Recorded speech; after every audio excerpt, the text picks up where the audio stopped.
Welcome to part two of Eric's, and it looks like my private lives, guys. Go check out part one if you missed it. And of course, we've got the wonderful Liz Cross, whose information is in the description box below. So let's go ahead and talk about, did we have any galactic lifetimes, Eric? I feel that those he's telling me were long before Source was in the picture. So Oh, wow. that may be some sort of breakaway. I don't know. It's Some hard other to. source system? A I parallel see. or alternate source system? Is it an alternate source system? It was almost like, Source was coming together, and those pieces that formed Source, right? Obviously, Yeah. we're all a little piece of Source. That those pieces that you guys are of Yeah. Source came from somewhere else. Okay. Interesting. That's very complicated. Oh my God, it's too I much. have to ask this question. Did Elisa or yourself have any involvement in any type of scalar wave or scalar healing Ooh. in another lifetime? You didn't have scalar, but you used to use the healing powers of ancestors.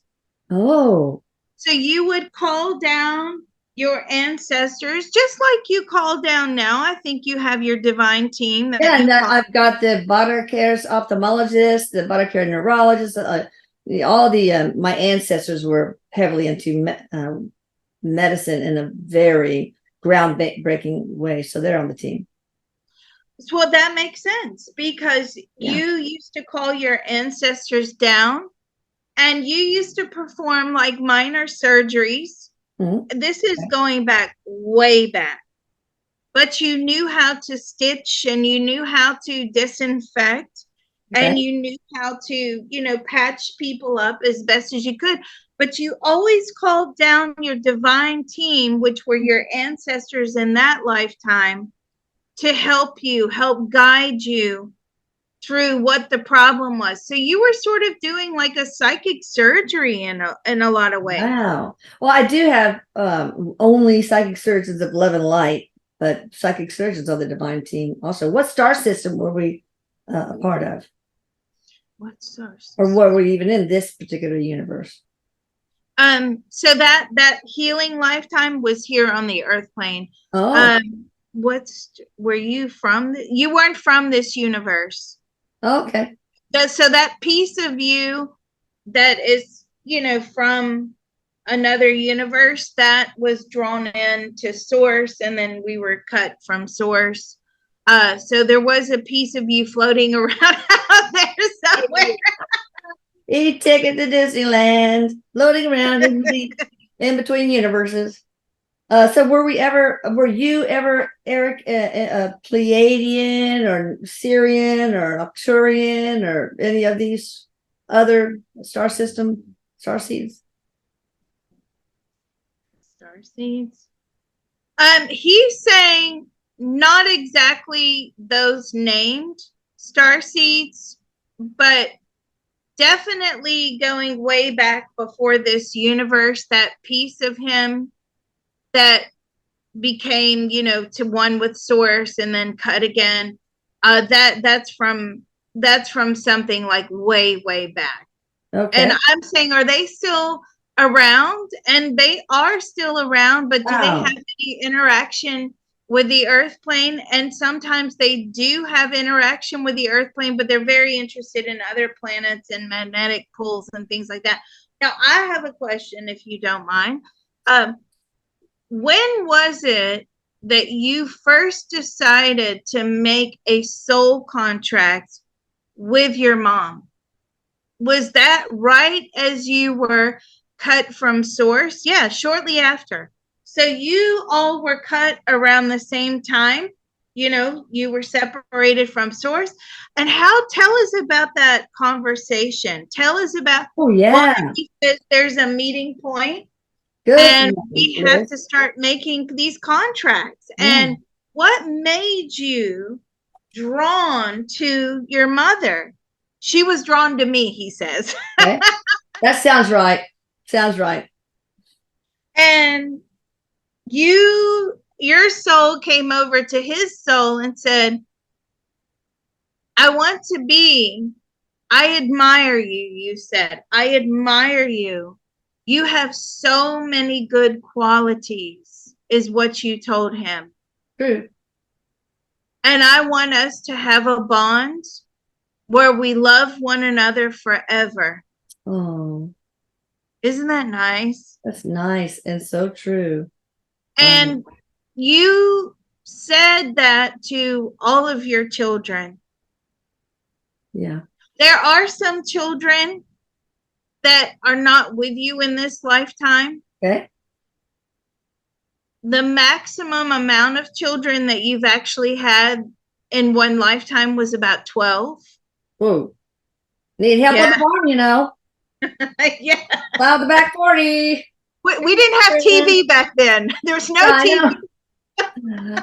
Oh my God. Entertaining 12 kids. They entertain each other is what happens. So, what was your most recent? Can you talk about your most recent, your lifetime right before your one is Erik? It was a farm lifetime. Mm-hmm. It was a farm lifetime, but your family has always been very educated. I feel like there was a lot of, again, here's the medicine thing, again, the healing, the medicine, a lot of animal, almost experimentation, as in, you know, you would stitch up a wound for an animal, or you would put an ointment on an animal. You wouldn't cause a wound on the animal, not that type of experimentation, not like lab experimentation, but if the animal took to the potion quite well, then you would use it on humans. So you were not only serving animals, but you were serving humans, and you and Erik were doing the childbirth thing again. You know, you were stitching up the mothers after they gave child, you know, and Erik is tending to the baby, like helping to clean the baby, checking the baby. You guys are always together. How were we related to one another? How were you related to? You were his mother again. Okay. He says, I don't like being your parent. Oh, okay. He prefers for you to lead. Okay. Because you were such a strong leader in the family that you push everyone forward. Yeah, it's really good because, oh, go ahead. Well, he's saying, you know, your drive pushes everyone forward. So you motivate, or certainly in the soul contract, that's what you're supposed to do. Okay. It was weird because when I was real little, like 6 or so, I would get on my bike and look for all sorts of berries and stuff and try to make a potion. I was going to find a cure for the common cold. And then I thought, well, now I need to inject it into a lizard. But then I thought I couldn't do that. Obviously, I thought, no, that would be awful. I don't know what, find a lizard with a cold? What? Hey, you got a runny nose, Mr. Chameleon? No. That is so funny how you instinctively connected to your past life. That's weird. Brought that information forward. You know, we all have that ability to tap into that past life, and we bring it forward in so many ways.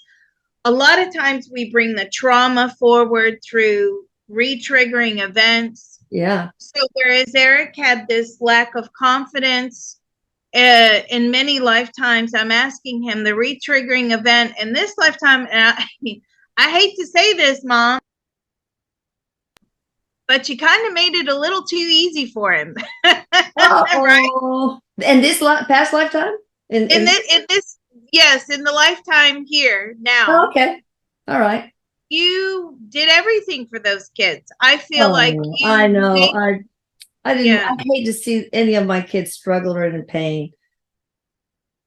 Yeah. Get down to, you know, and it was easier for Mom to take care of it and Mom to make the decisions than him having to make the decisions. So he was very happy just letting you make decisions, but obviously that evolves into unfortunately this lack of, not saying purposefully or intentionally, but it was just easier for mom to make the decisions. And then he becomes not confident about making his own decisions. Yeah, that makes sense. I always want to fix things. I'm a fixer. And, sometimes that's not really a good role to play. Sometimes it makes people feel like there's something that needs to be fixed. So I've learned that lesson in this lifetime, I think, fortunately. That you can't fix, well, you're still fixing people now, but in an optimum way. Yeah. I mean, don't fix people who can fix themselves, basically. If they could fix themselves, facilitate that, basically. Surround them with love, etc. Were you ever in the Holocaust? I think I was, Erik. Very short life in the Holocaust. I don't feel like he had but maybe a couple of years during that time. I was told, somebody told us that Michelle was a Jew, and she and her 5 kids were in the concentration camp, and they took her kids, and so she threw herself against an electric fence and electrocuted herself. And then Lucas was married to Christina, and they were Catholic, and he was super lazy, and Christina just was so upset with him for being so lazy and uncommitted. And I don't know if this is even true. And she helped rescue a bunch of Jews, the Underground Railroad, whatever. That's true. Okay. That's true.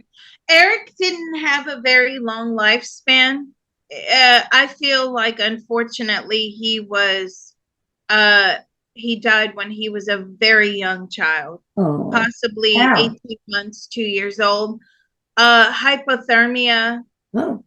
Hypothermia, starvation. Concentration camp, or even a concentration camp? I don't feel that he was in a concentration camp, but I feel like wherever the region was, it was very close to that area of war and fighting. Food was scarce, there was no electricity, the winters were harsh, and there was no food. And I feel like he passed. Who was his mother then? Yes, I was just about to say that, because I don't see you as his mother then. Oh, wow. Who was your mother then? What are your daughters' names? Christina, Michelle, and Annika. Were you Christina? No, Michelle. Well, it must have been the ones that were taken away. I don't know. But so Annika apparently was one of the kids, and it's really strange because right after Annika was born, Michelle flipped. She was so bright and happy, and all of a sudden she got dark, and then she was negative and angry all the time for years. So I think it was some sort of trigger there. Wow. So after Annika was born, right, Michelle flipped? Yeah, and that was one of the kids that she lost in the Holocaust, supposedly. Oh, was that? Yes, that's true. That's true. And she broke her leg around that same time. That could have been a trigger. So it's crazy. I feel that Erik was one of Michelle's, or one of your daughter's children. I feel like Michelle, possibly belonging to Michelle. Okay, interesting. All right. And before we close, any other lifetimes you want to share that would help us understand you better, Erik, and past lives in general? Or do you want to share a future life that would be influential? You're so intuitive. That's what he was saying. I want to talk about your future.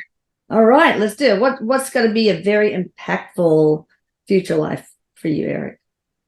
Very impactful future life. Well, you're all coming back around again. Are you going to be in the U.S.? Yes, you're going to be in the U.S. again.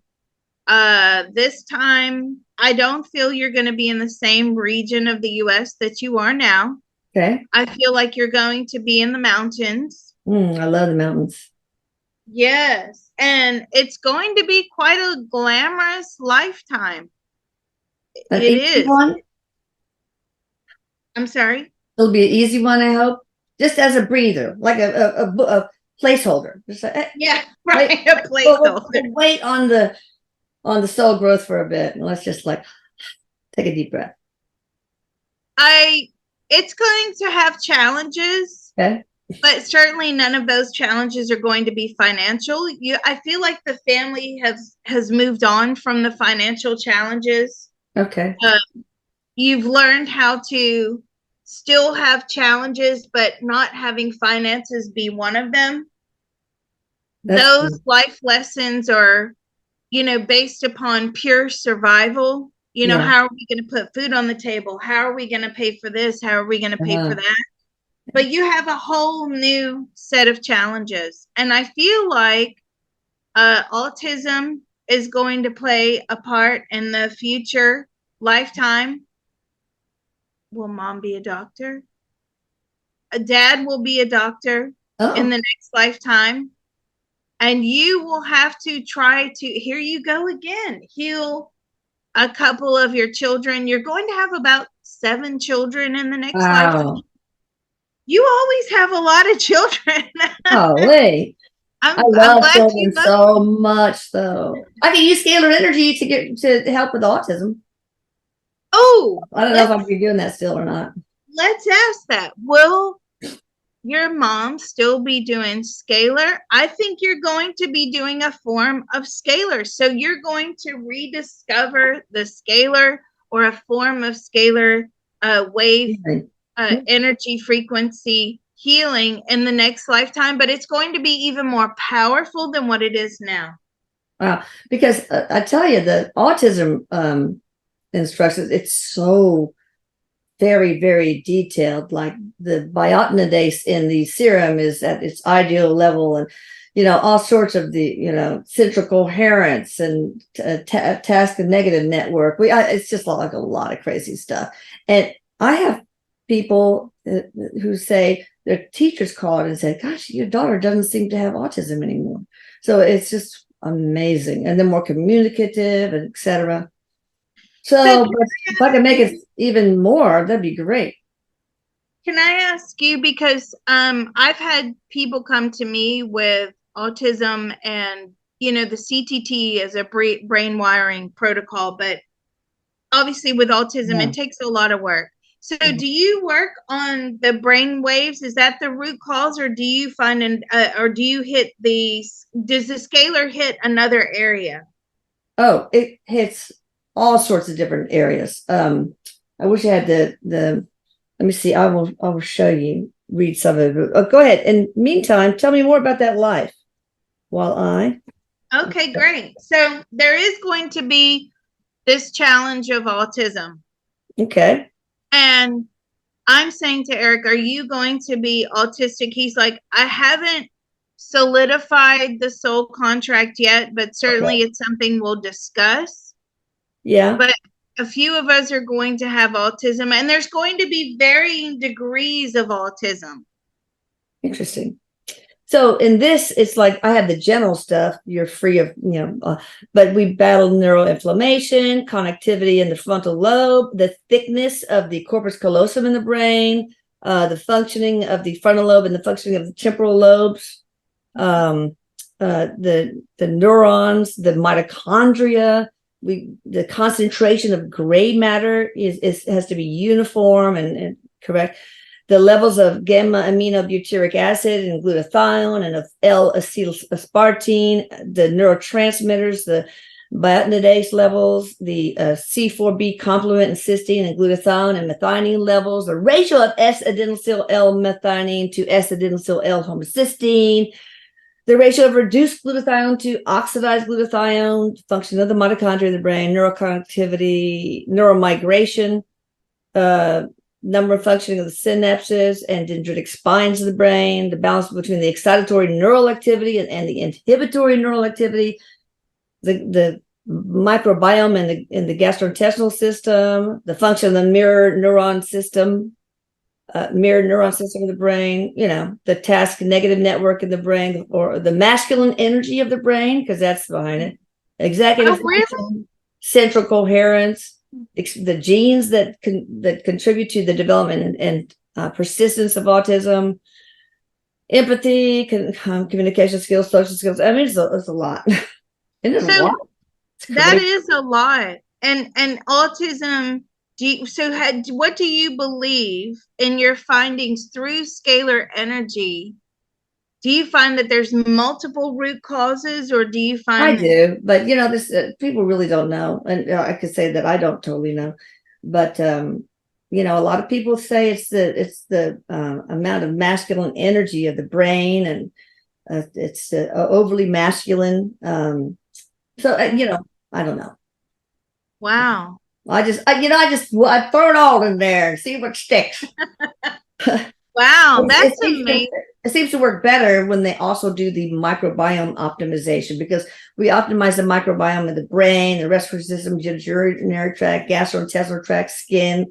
So it's a whole body microbiome optimization. But gut health is related in some way to autism, the development of autism, we think. Wow. So let's ask this question. In the future lifetime, will your mom be working on microbiome components? And I'm getting you will be working on brain waves. Oh, and interesting. you will have developed a system that permanently corrects autism. Oh, that'd be awesome. Autism. That'd be awesome. All right. I guess we should close now. Thank you, Liz. You guys check her out in the description box. I'm telling you, she's amazing. And she does all sorts of, you can tell us about the CCT. You do that kind of. I do the mind probes. People love the yeah. mind probes where I'm dipping into political leaders and pulling out her YouTube is amazing. A whole bunch of very significant mind probes there, guys. So check that out. And thank you, Eric. I love you. See you in the next live. I love you too, Mom. Thank you. Thank you. Bye. Bye.